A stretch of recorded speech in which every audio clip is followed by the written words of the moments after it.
Hello guys, আজকে আছি কলকাতা থেকে আমার বাড়ি। তাই জন্য আমি রেডি হয়ে নিয়েছি, তারপরে পারফিউম নিয়ে নিলাম, আর তারপরে পরে নিচ্ছি আমার জুতো।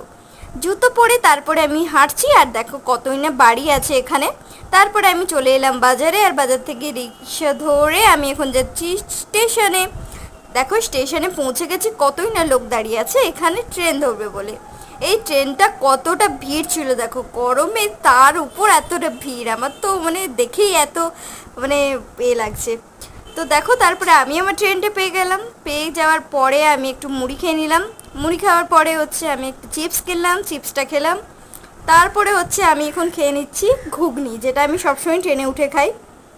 তারপরে হচ্ছে আমি খেলাম, মা কিনেছিল তাই জন্য আমি খেলাম একটুখানি পাউরুটি, পাউরুটিটা খুবই সুন্দর ছিল। তারপরে আমি আবার নাড়ু কিনেছি, নাড়ুটাও খেয়েছি। তারপরে দেখো এই যে নেমে গেছি, এখন যাচ্ছি ভাত কিনতে। দই কাতলা নিয়েছিলাম।